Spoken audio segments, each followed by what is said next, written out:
Hello guys, कैसे हैं आप लोग। मैं आज बहुत ही खुश हूँ। अब पूछिएगा कि खुश क्यों है सर। खुश हूँ इसलिए सबसे पहले तो मैं आप सभी लोगों को गुड मॉर्निंग बोलना चाहूँगा। Good morning to all of you. अब देखिए, मेरा खुशी का कारण आप लोग समझना चाहेंगे। खुशी का जो कारण है वो ये है कि मैं आज सुबह उठा और मैं अपना कमेंट बॉक्स देखा। सबसे पहले मैं उठता हूँ तो मैं अपना मोबाइल का कमेंट बॉक्स चेक करता हूँ। तो चेक किया और चेक करने के बाद उसमें कमेंट्स तो बहुत सारे टाइप के थे। वो सभी कमेंट्स को मैं पढ़ा, बहुत खुश हुआ।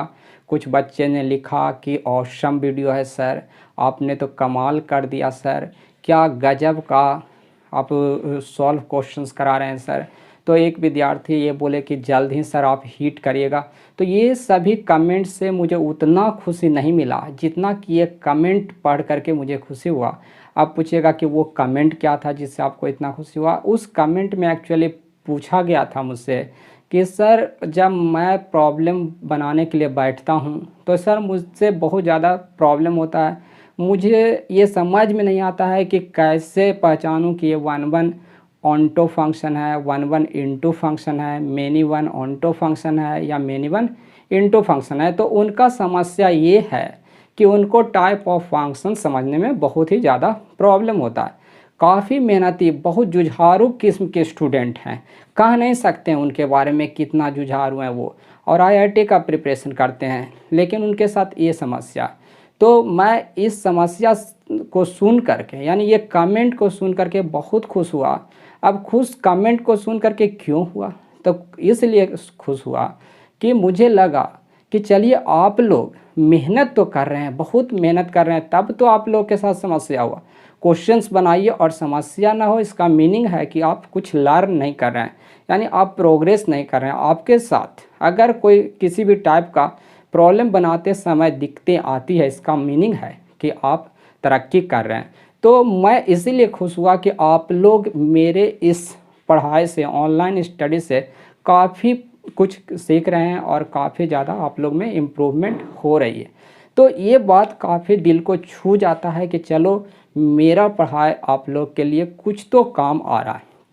अब देखिए, ये समस्या को जैसे ही मेरे दिल को जैसे ही ये समस्या छू लिया, तब मैं क्या किया, मैं सोचने लगा कि मैं क्या करूं, ऐसा कुछ कर डालूं आप लोगों के लिए जिससे कि आप लोग का ये समस्या पूरी तरह से ख़त्म हो जाए। और मैं सोचा और मैं अपने मास्टर माइंड तरीके से एक क्वेश्चंस का सीरीज तैयार कर लिया हूँ। उस क्वेश्चंस के सीरीज में मैं हर टाइप के फंक्शंस से रिलेटेड क्वेश्चंस, जो कि टाइप ऑफ फंक्शन से होगा, जितने भी टाइप के क्वेश्चंस होंगे वो सभी टाइप के क्वेश्चंस को मैं आप लोगों को सॉल्व करा दूंगा, जिससे क्या होगा कि आपका समस्या 100% सॉल्व हो जाएगा। साथ में रहा कि थोड़ा बहुत बस आपको प्रैक्टिस करना है। उसके बाद देखिए एक एक क्वेश्चन हम लोग सॉल्व कर सकते हैं और उसके बाद बहुत ईजिली आप लोग का क्वेश्चन सॉल्व हो जाएगा। इसलिए आज मैं बहुत खुश हूँ। अब तो आप लोग समझ ही गए होंगे कि मैं खुश क्यों हूँ। तो चलिए फर्स्ट क्वेश्चंस आज का स्टार्ट करते हैं। देखिए आप लोग के लिए फर्स्ट क्वेश्चंस मैं लेकर के आया हूँ। काफ़ी इम्पोर्टेंट और बहुत ही अच्छा क्वेश्चन है ये, बहुत ही गजब का क्वेश्चन है। इस क्वेश्चन को समझने के बाद आप लोग को काफ़ी ज़्यादा समझ में आ जाएगा one one function, onto function, into function. तो देखिए ये क्वेश्चंस क्या है। For a real number x, real number x let, ये देखिए बॉक्स एक्स दिया हुआ है, denotes the greatest integer less than और इक्वल टू एक्स। अब देखिए ये ग्रेटेस्ट इंटीजर फंक्शन है जिसका वैल्यू क्या होता है, लेस देन और इक्वल टू एक्स होता है।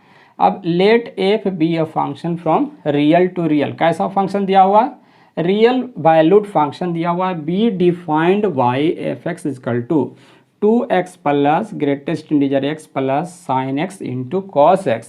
Then f is 1 1 but not onto, 1 1 onto but not 1 1, both 1 1 and onto, neither 1 1 nor onto। तो ये क्वेश्चन है आप लोग का। अब देखिए इस क्वेश्चन को सॉल्व करना हम लोगों को, और इसी टाइप का क्वेश्चंस विश्वास मानिए तो जी मेन और एडवांस में जितने भी क्वेश्चंस आते हैं वो इसी टाइप के क्वेश्चंस, टाइप ऑफ फंक्शन से रहता है। अब देखिए ये क्वेश्चंस को हम लोग बहुत आसानी से कैसे सॉल्व कर सकते हैं। यहाँ पे f x equal to 2x plus greatest integer x plus sine x into cos x. अब देखिए आप इसको थोड़ा सिंप्लीफाई कर सकते हैं, इसको 2 से मल्टीप्लाई करके डिवाइड कर लीजिए। तो यहाँ पे आपके पास क्या हो जाएगा 2x, यहाँ ग्रेटेस्ट इंटीजर x प्लस ये आपका साइन 2x/2 आ गया। अब देखिए यहाँ पे दो चीज़ चेक करना है, यहाँ पे 1 चेक करना है, साथ में ऑनटो इनटू चेक करना। तो 1 चेक करने का एक तरीका मैं आप लोगों को बताया था, इसके जस्ट पहले के लेक्चर में देख लीजिएगा, वहाँ पे आपको इसका मिल जाएगा कि टाइप ऑफ फंक्शंस कितने टाइप के होते हैं और क्या क्या होते हैं। अब देखिए इसको हम लोग 1 पहचानने के लिए क्या करते हैं, डिफरेंशिएशन करते हैं, जिससे हम लोग पता करते हैं कि क्या वो फंक्शन 1 है या नहीं, यानी कि फंक्शन डिफरेंशिएशन करके हम लोग चेक कर लेते हैं कि फंक्शन मोनोटोनिक है या नहीं। तो ये देखिए इसको हम लोग डिफरेंशिएशन करेंगे। डिफरेंशिएशन करने से पहले चाहें तो इसको थोड़ा सा क्या कर लीजिए, सिंप्लीफाई करके देख सकते हैं। तो ये देखिए 2x हो जाएगा, और इसको अगर डिफाइन करते हैं तो ये 0 हो जाता है, और यहाँ साइन 2x/2 एक कब होगा, जब 0 से x का वैल्यू 1 होगा। ऐसा ग्रेटेस्ट इंटीजर का डेफिनेशन कहता है कि जब x 0 1 के बीच में होगा तो ग्रेटेस्ट इंटीजर x 0 होगा। यहाँ पे 0 आ गया। अगर आप इसी को 1 से 2 के बीच में लीजिएगा तो आ जाएगा आप लोग का 2x + 1 प्लस यहाँ साइन 2x/2। अब देखिए इसी टाइप से आपको मिलते जाएगा। और इसी का अगर आप डिफरेंशिएशन कर देते हैं तो देखिए क्या होगा, यहाँ 2x का डिफरेंशिएशन 2 और ये साइन 2x का cos 2x, और 2x का 2 होगा और 2 से 2 कैंसिल हो जाएगा, तो इतना आपका डिफरेंशिएशन आ गया। अगर इसका डिफरेंशिएशन करिएगा तो 2x का 2 और ये 1 का 0, इस तरह से आगे वाले केस में 2 का भी 0, तो ये आपका ओवरऑल डिफरेंशिएशन मिल गया। यानी डिफरेंशिएशन देखिए फॉर ऑल के लिए ऐसा आ गया, for all x belongs to, यहाँ पे आपका for all x belongs to real number के लिए आ जा रहा है। साथ में यहाँ पे देखिए इंटीजर पे ब्रेक हो जा रहा है, तो इंटीजर को छोड़ करके बाकी सभी पॉइंट पे आपको ऐसा मिल जाएगा। अब देखिए यहाँ पे जब इस टाइप का मिल जा रहा है, यहाँ पे हम लोग देख रहे हैं कि इंटीजर पे भी आपको ऐसा ही मिलेगा, यानी फॉर ऑल के लिए आपको ये डिफरेंशिएशन मिल जा रहा है। अब जब फॉर ऑल के लिए डिफरेंशिएशन मिल गया है तो ये देखिए 2 + cos 2x है। cos 2x का वैल्यू 1 से कम नहीं हो सकता, यानी ये ऑलवेज क्या हो गया पॉजिटिव। तो यहाँ पे f' ग्रेटर देन 0 हो गया है। इससे देखिए आसानी से आपको पता चल गया कि f(x) क्या है। तो f(x) मोनोटोनिक, और यहाँ से अगर किसी भी फंक्शन का डिफरेंशिएशन ग्रेटर देन 0 होता है तो फंक्शन स्ट्रिक्टली इंक्रीजिंग होता है। तो ये फंक्शन स्ट्रिक्टली इंक्रीजिंग है, यानी मोनोटोनिक है। मोनोटोनिक फंक्शन क्या होता है, ऑलवेज 1 होता है। तो ये तो पता चल गया कि ये फंक्शन 1 है। तो फर्स्ट पॉइंट तो क्लियर हो गया। देखिए तो इस टाइप से आप लोग 1 क्लियरली पता कर सकते हैं। आप लोग 1 फंक्शन के बारे में जान सकते हैं, डिफरेंशिएशन करके उसका मोनोटोनिसिटी चेक कर लीजिए। अगर कॉम्प्लिकेटेड थोड़ा क्वेश्चंस दिखे और जिसका डिफरेंशिएशन इजी भी लगे, वैसे केस में इस मेथड को आप लोगों को फॉलो करना है, ठीक है। अगर मान लीजिए कि जिसका डिफरेंशिएशन बहुत डिफ़िकल्ट लगेगा, वैसे केस में आप फंडामेंटल तरीके, यानी कि ये वाला तरीके से f(x1) = f(x2) और फिर प्रूफ कीजिएगा कि x1 = x2 होगा। इस मेथड से आप कब बनाइएगा, जब डिफरेंशिएशन डिफ़िकल्ट होगा। और जो थर्ड तरीका होगा वो ग्राफिकल तरीका यूज़ करेंगे। ग्राफिकल तरीका में क्या होता है कि ग्राफ प्लॉट करते हैं, हॉरिजॉन्टल लाइन अगर 2 जगह पे ग्राफ को कट करता है तो मेनी 1, और 1 पॉइंट पे कट करेगा तो 1 होगा। यानी कि 1 पता करने के लिए हम लोग 3 तरीके का मेथड यूज़ कर सकते हैं। फर्स्ट तो ये तरीका, फिर सेकंड ग्राफिकल, और थर्ड में मोनोटोनिसिटी वाला कंसेप्ट, यानी डिफरेंशिएशन करके। तो डिफरेंशिएशन वाला कंसेप्ट कब यूज़ करेंगे, जब आपका डिफरेंशिएशन ईजी होगा और फंक्शन का जो देखने में जो फंक्शन होगा वो काफ़ी ज़्यादा लेंदी टाइप का दिखेगा, थोड़ा कॉम्प्लिकेटेड दिखेगा, बट उसका डिफरेंशिएशन ईजी रहेगा। तो अब देखिए ये तो पता चल गया है कि ये फंक्शन 1 है। अब चलिए 1 है, अब आपको पता करना है कि ऑनटो है या नहीं। तो बहुत ही आसान है ऑनटो पता करना। ऑनटो के लिए रेंज पता किया जाता है। तो चलिए इस फंक्शन का रेंज निकाल लेते हैं। रेंज कैसे निकालेंगे, तो इसका मैक्सिमम और मिनिमम वैल्यू देखना है, इसका ऑल पॉसिबल वैल्यू देखना है। और यहाँ पे देखिए एक्स जो है यानी डोमेन जो है वो रियल नंबर गिवन है। तो अगर एक्स रियल रखिएगा तो यहाँ पे एक समस्या क्या हो रहा है कि देखिए 1 से थोड़ा कम के लिए आप देखिए क्या मिल रहा है आपको। 1 से थोड़ा कम के लिए आप लोगों को मिल जाएगा, यहाँ 1 पुट करिएगा तो 2 प्लस sin2/2। जबकि 1 से थोड़ा सा ज़्यादा के लिए अगर फंक्शन का वैल्यू निकालें तो यहाँ 1 रखेंगे तो 2 + 1 3 अब प्लस sin2/2 हो रहा है। तो ये देखिए दोनों सेम नहीं है। इसका मीनिंग है कि 1 पे फंक्शन जो है वो डिसकंटिन्यूअस है, यानी 1 पे फंक्शन ब्रेक हो जा रहा है। तो ब्रेक होने का मीनिंग कुछ इस टाइप से आपको मिलेगा। वहाँ पे यहाँ पे 1 ले लीजिएगा, यहाँ 2 ले लीजिएगा, तो यहाँ से यहाँ तक, फिर ये देखिए यहाँ पे इस टाइप से आपको ब्रेक मिल जाएगा। यहाँ पे ओपन है और यहाँ पे क्लोज मिल जाएगा। ग्राफ एक्चुअल में बनाएगा तो कुछ इस टाइप का ग्राफ मिलेगा, लेकिन ग्राफ हम लोग को यहाँ पे प्लॉट करने की ज़रूरत नहीं पड़ेगा। इसलिए नहीं पड़ेगा कि बस हम लोग को चेक करना है कि इसका रेंज क्या होगा। तो यहाँ पे हम लोगों को पता चल गया कि 1 पे ये फंक्शन ब्रेक कर जाएगा, क्योंकि ये दोनों इक्वल नहीं है। 1 के लेफ्ट साइड में और 1 के राइट साइड में दोनों डिफरेंट वैल्यू फंक्शन का मिल रहा है। तो इससे पता चल गया कि फंक्शन 1 पे डिसकंटिन्यूअस। अब देखिए जब फंक्शन 1 पे डिसकंटिन्यूअस है यानी 1 पे फंक्शन डिफाइन नहीं है, इसका मीनिंग है कि यहाँ पे रेंज जो है वो सभी रियल नंबर नहीं होगा। यानी रेंज में कुछ वैल्यू है जो रियल नंबर में से गायब हो रहा है। यानी y का वैल्यू देखिए, y का जो वैल्यू है वो कुछ कुछ गायब हो रहा है बीच बीच से। तो इसका मीनिंग ये हुआ कि रेंज जो होगा वो आपका टोटल रियल नंबर यानी टोटल y एक्सिस आपका यहाँ पे नहीं मिलेगा, नहीं मिलेगा टोटल y एक्सिस। तो y एक्सिस टोटल नहीं मिलेगा, यानी कि यहाँ पे जो कोडोमेन जो गिवन है रियल नंबर, यहाँ पे आपको टोटल रियल नंबर नहीं मिलेगा। यानी रेंज नॉट इक्वल टू हो जाएगा कोडोमेन। अब देखिए जब रेंज कोडोमेन के इक्वल होता है तो ऑन्टो होता है।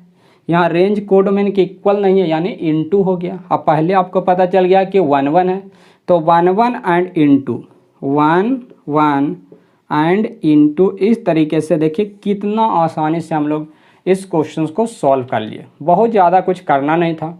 फंक्शन को डिफरेंशिएट करिए। डिफरेंशिएशन में भी इतना ज़्यादा आप लोगों को करने की ज़रूरत नहीं पड़ेगी, बहुत ही आसान है। जब कभी ग्रेटेस्ट इंटीजर रहेगा उसका डिफरेंशिएशन आपको 0 कर देना है, और उसके बाद जो बच जाएगा उसका डिफरेंशिएशन जैसे आप करते हैं वैसे कर दीजिएगा। और उसके बाद आप क्या कर लीजिएगा, चेक कर लीजिएगा कि डिफरेंशिएशन पॉजिटिव है या निगेटिव है। पॉजिटिव निगेटिव दोनों रहेगा तो मेनी 1, और केवल पॉजिटिव या केवल निगेटिव रहेगा तो 1 1 हो जाएगा। यानी मोनोटोनिक होगा तो 1 1, मोनोटोनिक नहीं रहेगा तो मेनी 1 फंक्शन बना लेना। तो इस तरीके से चलिए ये क्वेश्चंस आप लोग से सॉल्व हो गया, और इसी टाइप से ऐसा कोई भी क्वेश्चंस मिलेगा तो आप लोग सॉल्व कर सकते हैं। तो इसका आंसर क्या हो गया, अब तो आप लोग टिक कर सकते हैं। बताइए क्या हो गया इसका आंसर।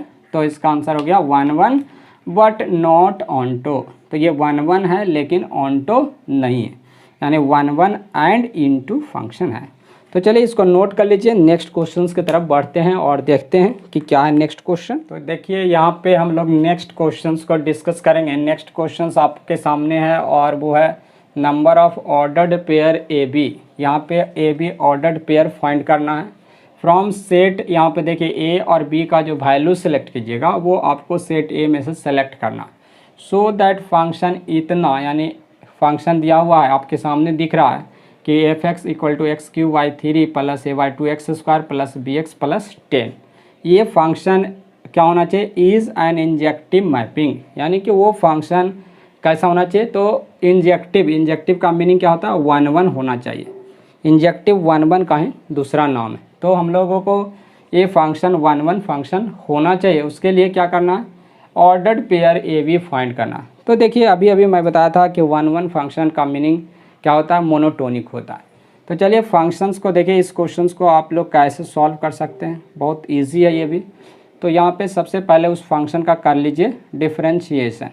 तो f dash x equal to आप लोगों को क्या मिल गया, देखिए डिफरेंशिएशन। तो x³ का हो जाएगा 3x², तो 3 3 कैंसिल, तो ax², अब प्लस आपको हो जाएगा ax प्लस b। ये आप लोगों को उस फंक्शन का डिफरेंशिएशन मिल गया। अब देखिए क्या होना चाहिए, ये पॉजिटिव होना चाहिए या निगेटिव होना चाहिए। तो यहाँ पे देख लीजिए कि एक्स स्क्वायर का कोफिशिएंट 1 है जो कि क्या है, पॉजिटिव है। अब आप लोग जानते होंगे कि क्वाड्रेटिक एक्सप्रेशन में जब एक्स स्क्वायर का कोफिशिएंट पॉजिटिव होता है तो वो उसका ग्राफ ऑलवेज ओपन अपवर्ड होता है। यानी अगर इसका ग्राफ बनाइएगा तो इसका ग्राफ इस टाइप का बनेगा, ओपन अपवर्ड। तो इसमें 3 तरह के पॉसिबिलिटीज़ हो सकते हैं, या तो इस टाइप का, या फिर एक्स एक्सिस को टच करता हुआ, या एक्स एक्सिस को 2 जगह पे कट करता हुआ। अगर 2 जगह पे कट करता है तो 2 डिफरेंट रूट होता है, और अगर टच करता है तो इक्वल रूट्स होते हैं। और इस केस में क्या होता है कि रूट्स इमेजिनरी, यानी डी लेस देन 0 और यहाँ पे डी इक्वल टू 0, यहाँ पे डी ग्रेटर देन 0 होता है। अब देख लीजिए यहाँ पे अगर एक्स स्क्वायर का कोफिशिएंट 1 पॉजिटिव है तो ये इसका ग्राफ ओपन अपवर्ड होगा। अब अगर ओपन अपवर्ड होगा और यहाँ पे इसको मोनोटोनिक होना है, तो मोनोटोनिक होना यानी इसका वैल्यू ऑलवेज पॉजिटिव या निगेटिव होना चाहिए, यानी ये ऑलवेज पॉजिटिव या निगेटिव होना चाहिए। तो निगेटिव का मीनिंग है कि इस केस में निगेटिव हो सकता है, लेकिन इस केस में आपको निगेटिव भी मिलेगा और पॉजिटिव भी मिलेगा। यानी अगर एक्स का वैल्यू अल्फ़ा बीटा के बीच में लीजिएगा तो फंक्शन निगेटिव मिल जाएगा, और अल्फ़ा से कम लीजिएगा तो फंक्शन पॉजिटिव, और बीटा से ज़्यादा तो फंक्शन पॉजिटिव हो जाएगा। तो ये तो पॉसिबिलिटी होगा नहीं, क्योंकि वो अगर होगा तो ये फंक्शन कुछ इंटरवल में पॉजिटिव और कुछ इंटरवल में निगेटिव होगा। इससे ये मोनोटोनिसिटी का खत्म हो जाएगा, मोनोटोनिक नहीं हो पाएगा। अब रहा कि ये हो सकता है या फिर ये हो सकता है, दोनों की कंडीशंस होल्ड कर सकते हैं। ये दोनों केस में फंक्शन एक्स एक्सिस के ऊपर है, यानी फंक्शन ऑलवेज पॉजिटिव है। कौन सा फंक्शन यहाँ पे बात करें हम लोग, तो एफ डैश एक्स का बात करें। F dash x always positive होना चाहिए। इसके लिए ये 2 पॉसिबिलिटीज हो सकते हैं, और ये दोनों पॉसिबिलिटी को अगर आप मिक्स कीजिएगा तो डी का जो वैल्यू होगा वो लेस देन इक्वल टू क्या होना चाहिए, 0 होना चाहिए। तो ये किसके लिए होना चाहिए, for f x to be monotonic, यानी इस फंक्शन को क्या होना चाहिए, मोनोटोनिक होने के लिए आपका एफ डैश एक्स का वैल्यू क्या होना चाहिए, पॉजिटिव होना चाहिए। और ये पॉजिटिव तभी होगा जब उसका डिस्क्रिमिनांट लेस देन इक्वल टू 0 होगा। यानी यहाँ से बी स्क्वायर माइनस 4a80 आपका b है, तो ये लेस देन इक्वल टू 0। यहाँ से आप लोग को पता चल गया कि a स्क्वायर का वैल्यू 4b से कम होना चाहिए। अब चलिए यहीं से हम लोग बात कर लेते हैं कि b का वैल्यू क्या क्या हो सकता है। तो अब इसी से हम लोग को a और b का ऑर्डर्ड पेयर बना लेना है। ये देखिए यहाँ से आप लोग अब ऑर्डर्ड पेयर इजीली फाइंड कर सकते हैं। मैं बहुत ही धीरे धीरे बारीकी से समझा रहा हूँ, लेकिन आप लोग ऐसे क्वेश्चंस को एग्ज़ाम में बहुत ही फास्ट कर दीजिएगा। मैं अगर खुद बनाऊँगा एग्ज़ाम में तो बहुत ही फास्ट कर देता हूँ। ऐसे क्वेश्चंस को बनाने में 1 मिनट से ज़्यादा नहीं लगेगा आप लोगों को, लेकिन अगर आप नहीं जानते हैं तो बनाने में आपसे 1 घंटा भी लग सकता है, 2 घंटे भी लग सकते हैं, या पूरा दिन भी लग सकता है। अगर आप ऐसे क्वेश्चंस को बनाने के लिए समझिएगा तो 1 मिनट काफ़ी हो जाएगा। बट मैं यहाँ पे समझाऊंगा तो आप लोग को थोड़ा सा धीरे धीरे समझाऊंगा, ताकि आप लोग इसको एग्ज़ाम में एग्जीक्यूट कर सकें, एग्ज़ाम में इसको कन्वर्ट कर सकें। चलिए यहाँ पे देखते हैं। अगर b का वैल्यू 1 रख लेता हूँ, तो देखिए b का वैल्यू 1 रखिएगा तो यहाँ से आपको मिलेगा a square less than equal to 4। अब देखिए यहाँ पे ये भी बात है कि a का वैल्यू निगेटिव नहीं हो सकता है, a का वैल्यू इसी में से सेलेक्ट करना है, तो b का भी वैल्यू इसी में से सेलेक्ट करना। b का वैल्यू इसमें से 1 सेलेक्ट किया तो a का वैल्यू यहाँ से मिला less than equal to 2। Negative होगा नहीं तो -2 से 2 लिखने की ज़रूरत नहीं। तो यहाँ पे देख लीजिए कि a का वैल्यू क्या क्या मिल जाएगा, तो a का वैल्यू मिलेगा 1 2। तो इस तरह से यहाँ पे 1 × 2 यानी कि 2 पेयर मिल जाएगा, 1 1, यहाँ से एक पेयर मिलेगा 1 1 और सेकंड पेयर मिल जाएगा। सॉरी, यहाँ पे a को पहले रख लेना है, तो 1 1 और दूसरा पेयर होगा 2 1। तो यानी यहाँ पे 2 पेयर मिल गया। अब चलिए हम लोग सेकंड केस का बात करते हैं, जब b का वैल्यू यहाँ पे हम लोग 2 रख लेते हैं। तो a स्क्वायर का वैल्यू देख लीजिए क्या होगा, यहाँ 8 से कम, यानी a का वैल्यू 8√8 से कम, सॉरी √8 से कम होना चाहिए या उसके इक्वल होना चाहिए। तो फिर से आपको यहाँ a का वैल्यू मिला 1 2, तो यहाँ से भी आपको 2 पेयर मिल जाता है। अब देखिए अगर b का वैल्यू 3 सेलेक्ट करते हैं तो यहाँ पे आ जाएगा a square less than equal to 12, यानी a का value less than equal to √12, यानी a का वैल्यू मिलेगा 1 2 एंड 3। तो इस तरह से यहाँ पे 3 पेयर मिल जाएगा। अगर b का वैल्यू 4 रखिएगा तो ए स्क्वायर का वैल्यू आ जाएगा 16, a का value less than equal to 4, यहाँ से a का 4 वैल्यू मिल जाएगा 1 2 3 4, यहाँ से 4 सेट आपको मिल जाएगा, सॉरी 4 ऑर्डर्ड पेयर मिल जाएगा। और अगर आप b का वैल्यू 5 रख लेते हैं तो देख लीजिए a square is less than equal to, यहाँ b का वैल्यू 5 रखने पे 20, यानी a का value less than equal to 20 का अंडर रूट a का वैल्यू 1 2 3 4 5 तो होगा नहीं क्योंकि 25 उसके लिए होना चाहिए। तो यहाँ से भी 4 ऑर्डर्ड पेयर मिल जाता है। तो इस तरह से आप नंबर ऑफ़ ऑर्डर्ड पेयर आप काउंट कर सकते हैं कितना मिला। तो यहाँ से 2 ऑर्डर्ड पेयर, यहाँ से भी 2 ऑर्डर्ड पेयर, यहाँ से 3 ऑर्डर्ड पेयर, यहाँ से 4 और यहाँ से 4। तो इस तरह से total number of ordered pair आप काउंट कर लीजिए। 4 4 8 8 और 3 11 11 और 2 कितना 13 और 13 और 2 15, यानी total 15 number of ordered pair मिलेगा। यहाँ से ऑर्डर्ड पेयर आप इस तरह दिखा सकते हैं 1 2 और इस तरह से 2 और यहाँ भी आप दिखा सकते हैं 1 3 2 3 और इस तरह से 3 3। इस तरीके से आप उधर भी बना सकते हैं। यहाँ पे आई होप कि उसको शो करने की ज़रूरत नहीं है, बस यहाँ पे हम लोग को पता करना था कि कितने ऑर्डर्ड पेयर बनेंगे। तो टोटल 15 ऑर्डर्ड पेयर बनेगा। तो ये क्वेश्चंस आप लोगों को समझ में आया, और इसके को समझने के लिए थोड़ा बहुत आपको क्वाड्रेटिक एक्सप्रेशन का कंसेप्ट भी रहना चाहिए। अगर नहीं जानते हैं तो मेरा क्वाड्रेटिक एक्सप्रेशन का कंसेप्ट भी देखिएगा, मैं उसमें ये सभी पॉइंट्स को अच्छे तरीके से क्लियर कर दूंगा, किसी भी तरह का वहाँ भी प्रॉब्लम नहीं होगा। चलिए आगे बढ़ते हैं हम लोग नेक्स्ट क्वेश्चन की तरफ। तो यहाँ पे देखिए जो हम लोग का थर्ड क्वेश्चन है वो काफ़ी अच्छा क्वेश्चन है, और वो क्वेश्चन आप लोगों को रिलेशन से दिख रहा है और फंक्शन से भी शायद ये है। तो इसको समझते हैं कि क्या है। Let R equal to this given है। देखिए आर एक रिलेशन है जो इस टाइप से दिया हुआ है, be a relation on the set A जो है वो क्या है, क्या ये एक फंक्शन है। तो फंक्शन है कि नहीं पहले तो इस पॉइंट को क्लियर कर लीजिए। तो देखिए यहाँ पे अगर इस तरह से फिगर बना के देख लेते हैं तो यहाँ पे दिख रहा है आपको 1 और फिर यहाँ पे 2 दिख रहा है और यहाँ पे 3 भी दिख रहा है और यहाँ पे 4 दिख रहा है, यानी डोमेन में आपको 1 2 3 4 दिख रहा है। और कोडोमेन में यहाँ देख सकते हैं कि क्या क्या दिख रहा है, 1 दिख रहा है, साथ में यहाँ पे 2 दिख रहा है, 3 दिख रहा है, बस ये दिख रहा है आपको, और शायद 4 भी दिख रहा है यहाँ पे। अब देखिए यहाँ पे समझिएगा 1 3 के साथ मैप किया हुआ है इस तरह से, और उसके बाद 4 को 2 के साथ ऐसा, फिर देखिए 2 को 4 के साथ,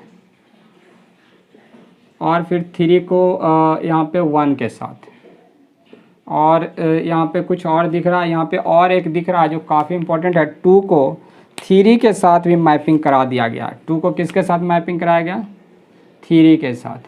तो 2 यहाँ पे देखिए 2 जगह पे मैप कर रहा है। 2 यहाँ पे 2 का 2 इमेज आपका मिल जा रहा है।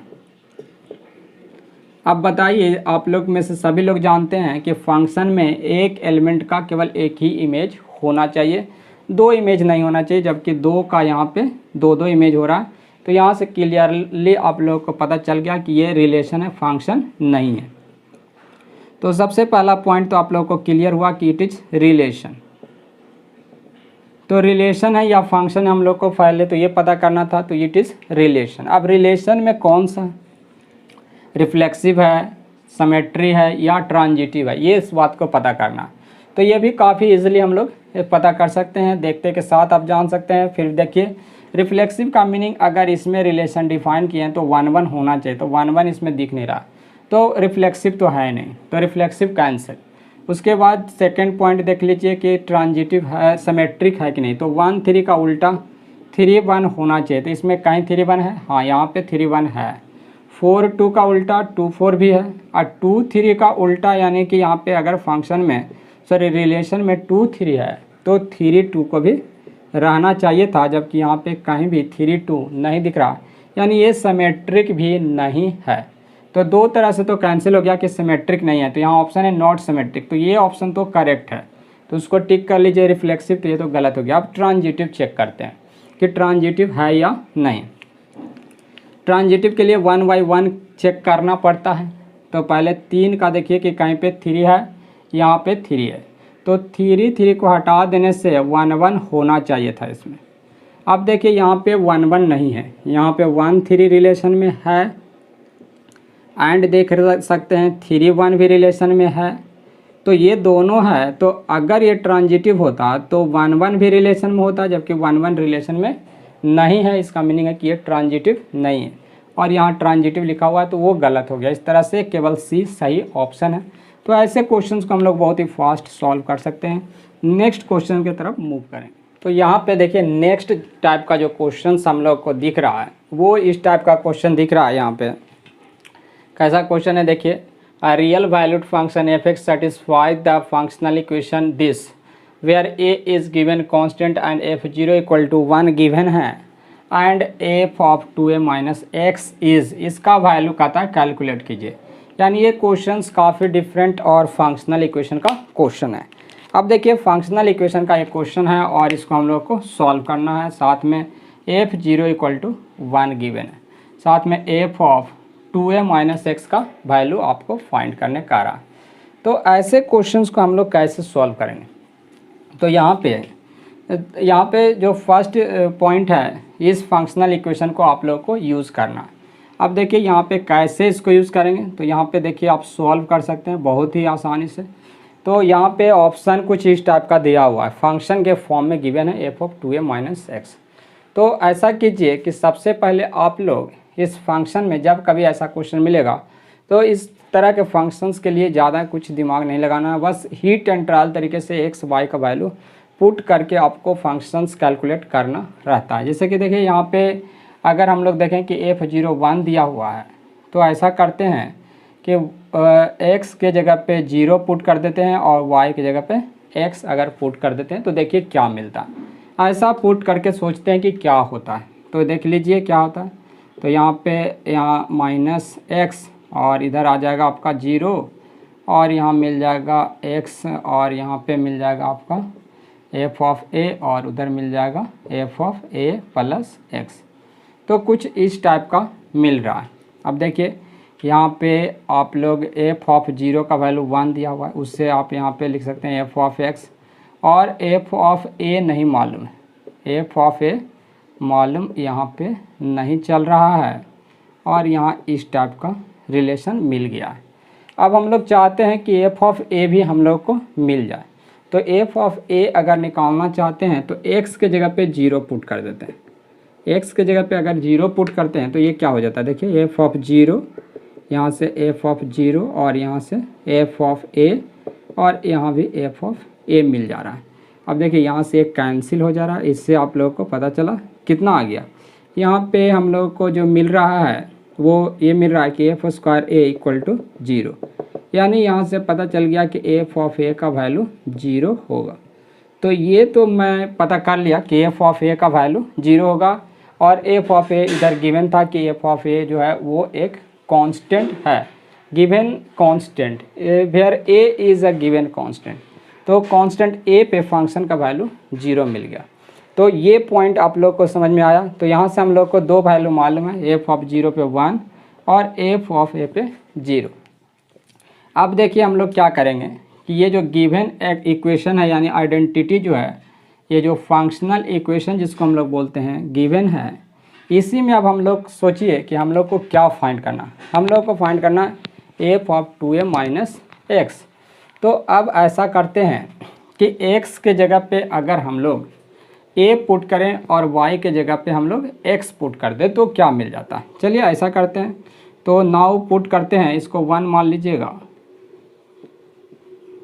पुट कर दीजिएगा x equal to a and y का वैल्यू a पुट कर दीजिए और देखिए कि क्या मिलता है।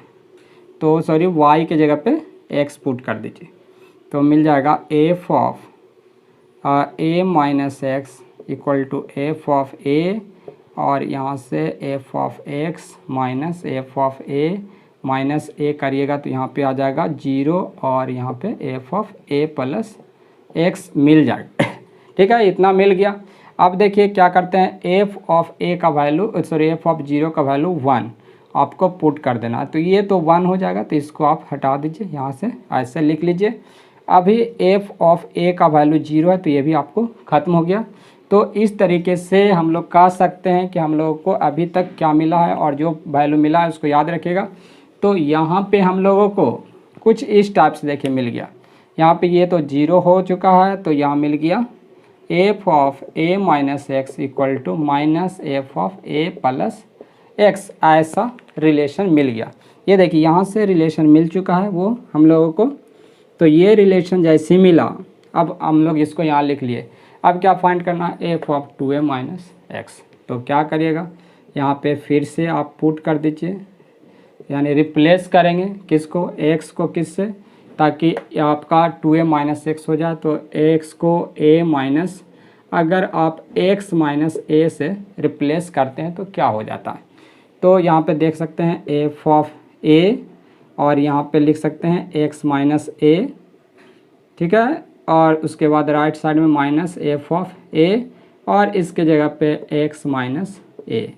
तो ये देखिए a से ये कैंसिल हो जा रहा है, और आप लोगों को देखिए यहाँ पे क्या मिल जा रहा है, एफ ऑफ यहाँ a और a ऐड हो जाएगा, 2a minus x equal to right side में देख सकते हैं माइनस एफ ऑफ एक्स मिल गया। तो इस तरीके से देखिए थोड़ा सा सोचना पड़ता है, थोड़ा सा दिमाग पे जोर दीजिए, और बहुत ही आसानी से आप जीमेन एडवांस के ऐसे भी डिफ़िकल्ट क्वेश्चंस को बना सकते हैं। काफ़ी कुछ है इसमें और ज़्यादा सोचना नहीं है, बस फंक्शनल इक्वेशंस के क्वेश्चंस को आपको इस तरीके से अप्रोच करना होगा, और ऐसे क्वेश्चंस को आप लोग बना सकते हैं। तो इस तरीके से देखिए आपका f of 2a minus x equal to minus f of x, यानी आपका ए करेक्ट आंसर यहाँ पे ऑप्शन आ जा रहा है। तो चलिए नेक्स्ट क्वेश्चंस की तरफ बढ़ते हैं। तो यहाँ पे नेक्स्ट क्वेश्चंस जो आप लोगों को दिख रहा है वो ये क्वेश्चन है, let f is a function from D to R दिया हुआ, be defined as f x equal to, देखिए एक फंक्शंस यहाँ पे गिवन है, where D and R denote domain of f and the set of real numbers respectively.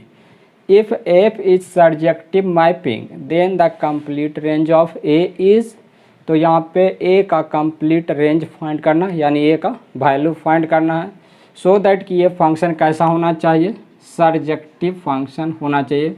Surjective means onto होना चाहिए, और ऑन्टो का क्या मीनिंग है जो आप लोग समझ रहे हैं।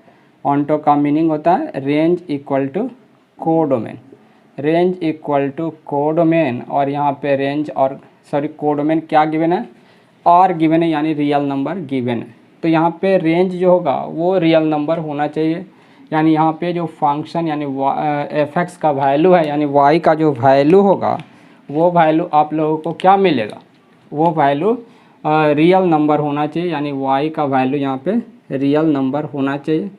तो यहाँ पे रियल नंबर मीन्स यहाँ पे आपका वाई फॉर ऑल रियल के लिए होना चाहिए, यानी यहाँ पे टोटल रियल नंबर यहाँ पे कोडोमेन में दिया हुआ है, इसलिए रेंज भी टोटल रियल नंबर होना चाहिए, यानी एक भी रियल नंबर मिस नहीं करना चाहिए। चलिए ठीक है, आगे बढ़ते हैं हम लोग। अब देखिए इस तरह के क्वेश्चंस को कैसे सॉल्व करते हैं। तो y equal to cross multiply कर लीजिएगा यहाँ से। तो y इक्वल टू आपके पास है x square plus 2x plus a, और यहाँ डिनोमिनेटर में दिख रहा है x square plus 4x plus 3a है। इस टाइप से अगर मिला आप लोगों को, अब आप लोग क्या कर दीजिए कि इसको क्रॉस मल्टीप्लाई कर सकते हो। तो मल्टीप्लाई कर लो, y x square plus 4xy plus 3ay, ऐसा कर लिया, और यहाँ पे x square plus 2x plus a लिख दिया। यहाँ पे x को लेफ्ट साइड में ले आएंगे, तो x square y minus 1 plus 2x common ले लीजिए लेफ्ट साइड में लाके, तो 2y माइनस 1, अब प्लस यहाँ a कॉमन ले लीजिएगा, तो 3ay सॉरी यहाँ पे 3ay, अब माइनस a कर लीजिए, ये कॉमन नहीं लेता हूँ। तो ऐसा आपका यहाँ पे इक्वेशन मिल गया, यानी x में क्या मिल गया, क्वाड्रेटिक इक्वेशन। अब देखिए x चूँकि यहाँ पे रियल नंबर गिवन है डोमेन, और x रियल नंबर है, तो ये अगर x रियल कब होगा, तो x रियल होगा तभी जब इस इक्वेशन का रूट्स रियल होना चाहिए, यानी डी इसका ग्रेटर दैन और इक्वल टू 0 होना चाहिए। तो यहाँ पे डी ग्रेटर दैन और इक्वल टू 0 के लिए अगर हम लोग कंडीशन अप्लाई करेंगे तो यहाँ पे हो जाएगा 4 और यहाँ पे b यानी 2y माइनस 1 का होल स्क्वायर माइनस 4a के जगह पे y माइनस 1 और यहाँ से 3ay minus a greater than equal to 0 मिल गया है। तो इस तरीके से देखिए यहाँ पे x के रियल होने के लिए डिस्क्रिमिनांट इस इक्वेशन का क्या हुआ, ग्रेटर दैन इक्वल टू 0, और यहाँ से ये एक्सप्रेशन मिल रहा है। इस एक्सप्रेशन को थोड़ा और सिंप्लीफाई करते हैं तो देखिए आप लोग को क्या मिल जाएगा, 4 कॉमन लेकर हटा सकते हैं तो यहाँ 4y square minus 4y plus 1 और यहाँ पे आप लोग का आ जाएगा यहाँ पे देखिए माइनस 3ay स्क्वायर, और इसको अगर इससे मल्टीप्लाई करते हैं तो यहाँ माइनस y है माइनस 3y माइनस 4y और माइनस माइनस प्लस 4ay, और अगर हम लोग इसको इससे मल्टीप्लाई करते तो माइनस a और माइनस माइनस प्लस a यानी minus a greater than equal to 0। तो ये देखिए यहाँ पे सिंप्लीफिकेशन के बाद a लाइन मिल गया। अब हम लोग क्या करते हैं देखते रहिए। तो यहाँ पे ये देखिए अभी इसको और हम लोग सिंप्लीफाई करेंगे थोड़ा।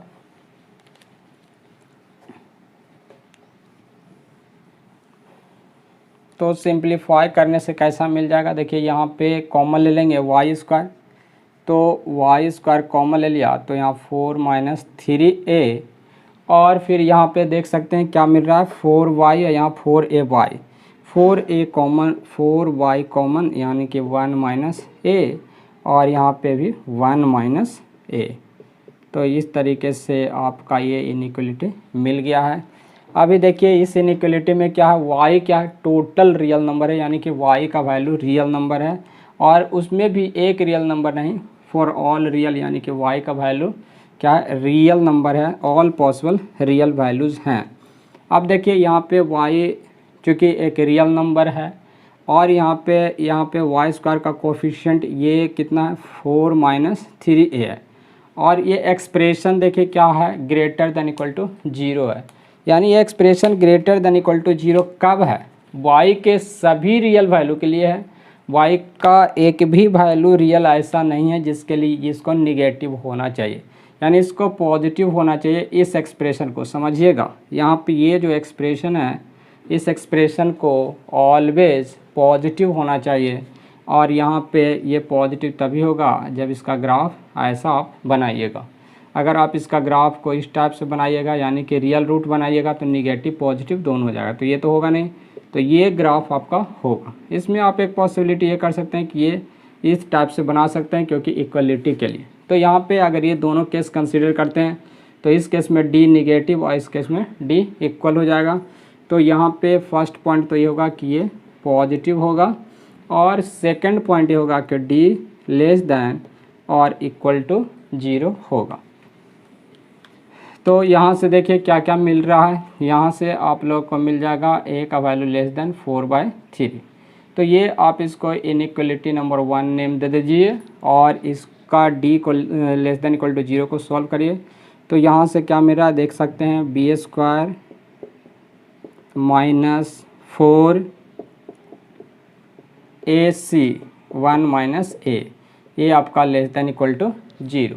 अब इसी को हम लोग को सिंप्लीफाई कर देना है। तो देखिए क्या मिला, 4 कॉमन लेके कैंसिल कर दीजिएगा तो 4 1 minus 2a plus a square minus यहाँ पे आ जाएगा 4, और यहाँ पे आ जाएगा minus 4a minus 3a minus 7a plus 3a square less than और इक्वल टू 0। अब हम लोग क्या करेंगे, यहाँ 4a स्क्वायर है और यहाँ माइनस 3a स्क्वायर, तो a स्क्वायर यहाँ माइनस 8a प्लस 7 है तो माइनस a, और यहाँ पे plus 4 minus 4 cancel, less than equal to 0, a into a minus 1 less than equal to 0। और इसी को सिंप्लीफाई आप लोग कर सकते हैं, तो यहाँ से a का वैल्यू 0 एंड 1 के बीच में। तो ये देखिए, और यहाँ पे a का वैल्यू 4/3 से कम जो कि इसके अंदर में ही है, तो ये आपका आंसर आ रहा है। लेकिन इसमें भी कुछ ट्विस्ट है जिसको हम लोग को ध्यान देना है। क्या ध्यान देना है, a का वैल्यू अगर 0 रखते हैं तो देखिए 0 यहाँ पे अगर रखिएगा तो 0 ख़त्म हो जाएगा, और फंक्शन देखिए किस टाइप का मिल जाएगा। तो यहाँ पे हम लोग का एक जो छोटा सा इसमें ट्विस्ट है, काफ़ी ज़्यादा इम्पोर्टेंट हो जाता है समझना इस चीज़ को। अगर a का वैल्यू 0 पुट करते हैं तब जो y है वो मिल जाता है x + 2y x + 4 ऐसा मिलता है। इसका मीनिंग है कि यहाँ से y का वैल्यू पता चलता है कि 0 नहीं हो सकता। अगर y का वैल्यू 0 कीजिएगा तो x का वैल्यू यहाँ पे आपका क्या हो जाएगा, अनडिफाइंड यहाँ पे होने लगेगा एक्सप्रेशन। तो यहाँ पे y का वैल्यू को 0 नहीं कर सकते हैं, या फिर ऐसा भी सोच सकते हैं कि क्रॉस मल्टीप्लाई करके देख लीजिए। तो y × 4 = x + 2, यहाँ से x निकालिए तो y - 1 = 2 - 4y, यहाँ से x का वैल्यू 2 - 4y/y - 1। यहाँ से क्लियरली पता चलता है कि y का वैल्यू 1 नहीं होगा। अगर y का वैल्यू को 1 रखिएगा तो x अनडिफाइंड हो जाएगा, सो y ≠ 1। तो y का वैल्यू 1 नहीं होना चाहिए, यानी कि y का वैल्यू ऑल रियल नंबर नहीं आ रहा है, जबकि y टोटल रियल नंबर था। तो यहाँ पे मिस्टेक हो रहा है, यानी a का वैल्यू 0 नहीं रखेंगे। अब देखिए इसी टाइप से देखिए a का वैल्यू अगर 1 रखते हैं तो क्या होता है, 1 पे आपका फंक्शन मिल जाता है x² + 2x + 1 / x² + 4x + 3। यहाँ सिंप्लीफाई करिए तो x + 1 का होल स्क्वायर और ये आ गया x + 1 और इंटू x + 3। अब देखिए यहाँ से कैंसिल कर दीजिएगा तो आ जाएगा x + 1/x + 3। यहाँ से भी देखिए, यहाँ से भी हम लोग देख रहे हैं कि y के कुछ वैल्यू के लिए ये अनडिफाइंड हो जाएगा, तो यहाँ से y का वैल्यू 1 भी नहीं हो पाएगा। सॉरी, a का वैल्यू हम लोग यहाँ पे 1 भी सेलेक्ट नहीं कर सकते हैं। तो इस तरीके से हम लोग देख रहे हैं कि a का वैल्यू 0 नहीं होगा और a का वैल्यू 1 नहीं होगा, यानी ये दोनों कंडीशंस को हम लोग को रिमूव करना पड़ेगा, a के वैल्यू में से 0 को एंड 1 को, और इस तरीके से D इसका राइट आंसर हो जाएगा। तो ऐसा हम लोगों को ध्यान देना होता है। ऐसा लग रहा था कि A सही ऑप्शन है, बट यहाँ पे देखिए A सही ऑप्शन नहीं है, क्योंकि अगर A का वैल्यू 0 रखते हैं तो यहाँ जो रेंज है वो टोटल रियल नंबर नहीं आता है, और टोटल रियल नंबर नहीं आएगा तो फंक्शन क्या हो जाएगा, सर्जेक्टिव नहीं हो पाएगा, ऑन्टो नहीं हो पाएगा, इनटू फंक्शन हो जाएगा। तो चलिए नेक्स्ट क्वेश्चन की तरफ मूव करेंगे। यहाँ पे देखिए नेक्स्ट क्वेश्चन जो हम लोग का है वो है f is a function from n to z and f(x) = ये गिवन है। आपका x का वैल्यू ऑड के लिए ये एक्सप्रेशन दिया हुआ है और x का वैल्यू इवन के लिए -x/2 एक्सप्रेशन गिवन है, और आपसे पूछा जा रहा है कि जो फंक्शन है वो इंजेक्टिव है या सर्जेक्टिव है, या इसी टाइप का है, not injective and but surjective, f(x) is neither injective not surjective, यानी इंजेक्टिव मीन्स 1 है कि नहीं और सर्जेक्टिव मीन्स ऑन्टो है कि नहीं, इसी पे हम लोग को विचार करना। तो जब कभी ऐसा क्वेश्चंस देखिएगा तो ये इस तरह के क्वेश्चंस को आप जब ऑड इवन वाला केस रहेगा तो वेन डायग्राम से काफ़ी इजीली सॉल्व कर सकते हैं। तो चलिए ऐसे क्वेश्चंस को वेन डायग्राम से हम लोग बना सकते हैं। बहुत ईजी है ये क्वेश्चंस, 12 पॉइंट ऑफ व्यू से काफ़ी ज़्यादा इंपॉर्टेंट है, और ये क्वेश्चंस जी मेन में भी पूछा जा चुका है। तो चलिए इस क्वेश्चंस को देख लेते हैं। यहाँ पे डोमेन नेचुरल नंबर है और यहाँ पे कोडोमेन, z का मीनिंग इंटीजर है, z का मीनिंग इंटीजर होता है, n का मीनिंग नेचुरल नंबर होता है। यहाँ पे फंक्शन है तो यहाँ पे 1 2 3 नेचुरल नंबर ले लीजिए, 4 5 6 7 8 इस टाइप से आप नेचुरल नंबर कंसीडर कर सकते हो। अब देखिए यहाँ पे देख लेते हैं कि 1 रखने पे z क्या मिलता है। तो यहाँ पे देखिए 1 अगर रखा जाए तो 1 एक ऑड नंबर है, और x का वैल्यू कहाँ से लिया गया, इसी से x को लिया गया है और यहाँ से आपका y मिलेगा। तो यहाँ पे देखिए n का वैल्यू अगर 1 रखते हैं यानी कि x का वैल्यू 1 रखना है, ऑड है 1 तो ऑड इसमें पुट करेंगे क्योंकि ऑड के लिए फंक्शन दिया हुआ है और ये फंक्शन इवन के लिए दिया हुआ है। तो यहाँ पे देखिए 1 इसमें पुट कीजिए तो 1 - 1 0 मिल जाता है, यानी 1 को 0 से मैपिंग कराना होगा, यानी 1 किसके साथ मैप करता है, 0 के साथ मैप करता है। अब देख लीजिए 2 किससे मैप करता है, तो यहाँ पे 2 रखेंगे तो 2 चूँकि इवन है तो सेकंड में रखना होगा, यानी इसमें रखना है। तो 2 रखने पे -1 आपको मिल जाता है, 2 पे -1 मिलता। तो 2 किसके साथ मैप हो रहा है, -1 के साथ 2 मैप हो रहा है। अब देखिए 3 रखने पे 3 आपको फर्स्ट में रखना होगा क्योंकि 3 ऑड नंबर है, तो 3 रखने पे 1 मिल रहा है, तो 3 पे 1 मिल जा रहा है, यानी 3 1 के साथ मैप हो रहा है। 4 इसी तरह से 4 पे -2 आपको मिल जाएगा, तो 4 पे -2, और 5 पे इस तरह से 5 रखने पे 3 आ जा रहा है, 5 यहाँ रख के देखिए तो 2 आ जा रहा है, तो 5 पे 2।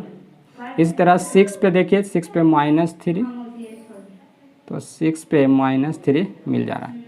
तो इसी टाइप से ये देखिए बढ़ते रहेगा और ऊपर की तरफ बढ़ते रहेगा। तो इस तरह से रेंज में क्या आ रहा है आपको देखिए 0 +-1 +-2, तो रेंज इंटीजर आ रहा है। यानी यहाँ पे देख रहे हैं कि रेंज जो आपको मिल रहा है वो आपका इंटीजर मिल जा रहा है।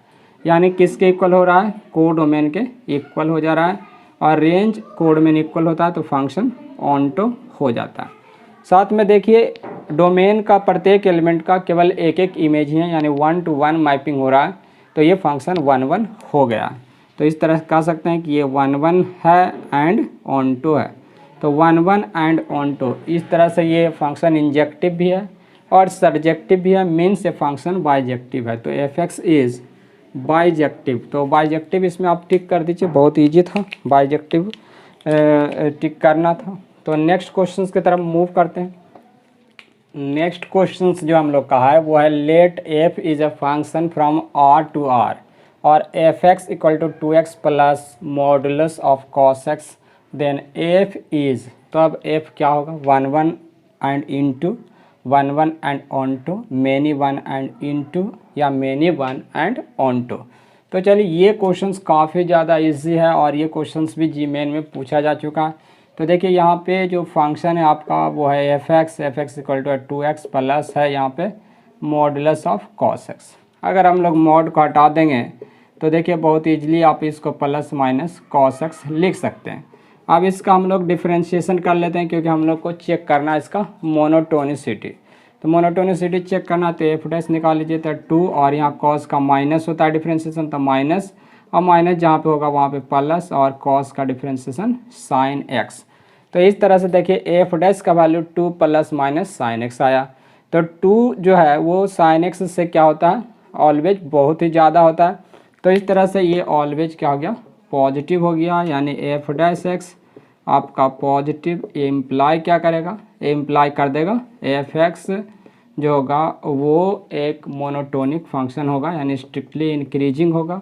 f(x) strictly increasing means f(x) is monotonic, monotonic means clear हो चुका है कि ये फंक्शन 1 है। तो इस तरह से f आपका मिल गया 1। अब इस सेकंड पॉइंट क्लियर करना कि ये इनटू है या ऑनटू है। तो चलिए रेंज कैलकुलेट करते हैं और रेंज देखते हैं कि कोडोमेन के इक्वल आता है कि नहीं। तो रेंज का मीनिंग है कि इसका वैल्यू निकालना हम लोग को।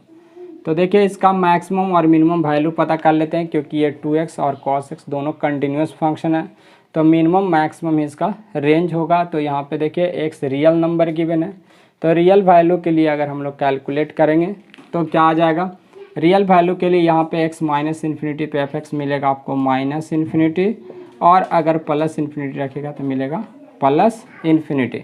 इस तरीके से देखिए रेंज का मिनिमम वैल्यू -∞, मैक्सिमम +∞ की तरफ टेंड कर रहा है। इसका मीनिंग है कि f(x) जो फंक्शन है वो एक उसका रेंज क्या है, रियल नंबर है, और इसका कोडोमेन भी यहाँ देखिए क्या गिवन है, रियल नंबर गिवन है। तो रेंज इक्वल टू यहाँ पे आ जा रहा है कोडोमेन, और रेंज कोडोमेन इक्वल का मीनिंग हो गया फंक्शन इज़ ऑनटो। तो f क्या आ गया आपका, ऑनटो हो गया। तो इस तरह से 1 एंड ऑनटो फंक्शन ये हो चुका है। तो ये बहुत ईजी था, ये 1 एंड ऑनटो। इसको हम लोग ग्राफ से भी बना सकते हैं। इसका ग्राफ का अगर बात कीजिएगा तो इसका ग्राफ से अगर बनाना चाहते हैं तो आप पहले 2x का ग्राफ बना करके और इसी के ऊपर में मोड ऑफ cos x का ग्राफ इस तरह से बना दीजिएगा, तो आपका ग्राफ भी बन जाएगा। तो ग्राफ मेथड से भी ऐसे क्वेश्चंस को हम लोग इजीली सॉल्व कर पाते हैं। ये जो आपको कर्व्ड ग्राफ है वही ग्राफ किसका है, तो वही आपका 2x plus mode of cos x का ग्राफ। तो ग्राफिकल मेथड से भी देख सकते हैं आप लोग, बहुत इजीली कह सकते हैं कि ये फंक्शन कैसा 1 ऑनटो है, क्योंकि इसका देखिए ये ऊपर की तरफ इन्फिनिटी तक, नीचे भी -∞ तक, यानी रेंज इसका रियल नंबर आ गया है, टोटल रियल नंबर। साथ में अगर बात करें हम लोग कि 1 है कि नहीं, तो एक हॉरिजॉन्टल लाइन देखिए इसके ग्राफ को एक ही पॉइंट पे कट करेगा, इसलिए ये 1 है। साथ में ये ऑनटो है, तो ग्राफिकली भी बहुत ईजी है अगर इसका ग्राफ जानते हैं तब, और अगर ग्राफ नहीं जानते तो इस मेथड को फॉलो कर लीजिए, इससे ये क्वेश्चन तुरंत बन जाता है। तो चलिए हम लोग नेक्स्ट क्वेश्चंस की तरफ मूव करते हैं। तो यहाँ पे नेक्स्ट क्वेश्चंस देखिए इस टाइप का है हम लोग का। नेक्स्ट क्वेश्चन है let f is a function from real to real given है और एफ एक्स ये गिवन है आपका x cube plus x square plus 3x plus sine x. Then f is पता करना है, तो बहुत ईजिली हम लोग क्या करेंगे, ऐसे फंक्शन को फिर से 1 1 पता करना है तो डिफ्रेंशिएशन कर देंगे। डिफ्रेंशिएशन करके आप 3x square plus 2x plus 3 और साइन का यहाँ पे देख रहे हैं क्या हो जा रहा है डिफ्रेंशिएशन cos x।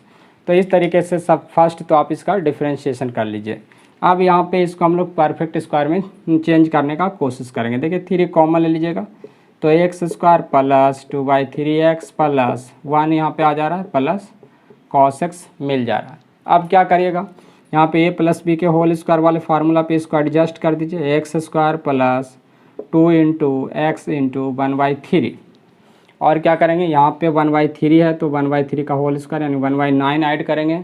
तो ऐड कीजिएगा तो फिर माइनस भी करना पड़ेगा, तो 1 पहले से है और माइनस 1/9 कर लेता हूँ और प्लस लास्ट में cos x है तो उसको ऐड कर दिया। अब देखिए क्या मिला, यहाँ पे 3 और यहाँ पे आपका हो गया x प्लस 1/3 का होल स्क्वायर है। यहाँ हो जाएगा 9 - 1 8/9 और 3 से मल्टीप्लाई करिएगा तो 8/3 प्लस आपको मिला cos x। अब देख सकते हैं यहाँ से ये परफेक्ट स्क्वायर है जो कि ऑलवेज पॉजिटिव होगा और ये 8/3 2 से ज़्यादा है और cos का वैल्यू -1 से कम नहीं होता है। तो इस तरह से ये पॉजिटिव मिल गया और ये भी पॉजिटिव है, तो कह सकते हैं कि f' जो होगा वो पॉजिटिव होगा for all x belongs to real number के लिए। x के सभी वैल्यू के लिए क्या मिल रहा है, यहाँ पे पॉजिटिव मिल रहा है यानी फंक्शन मोनोटोनिक है। मोनोटोनिक फंक्शन का क्या होता है, वो 1 1 फंक्शन होता है। तो मोनोटोनिक फंक्शन है इसलिए वो ये 1 1 हो गया। साथ में रेंज कैलकुलेट कर लेते हैं ऑन्टो के लिए। तो रेंज यहाँ पे देखिए x का वैल्यू अगर यहाँ पे इन्फिनिटी पुट करिएगा तो इन्फिनिटी आंसर आ जाएगा, माइनस इन्फिनिटी पुट कीजिएगा तो माइनस इन्फिनिटी आ जाएगा। इस तरह से रेंज और यहाँ पे कोडमेन क्या है, रियल नंबर। रेंज आपका क्या आया, ये भी रियल नंबर आया, तो रेंज और कोडमेन इक्वल आ गया, इसलिए फंक्शन 1 1 है, साथ में ऑन्टो भी है।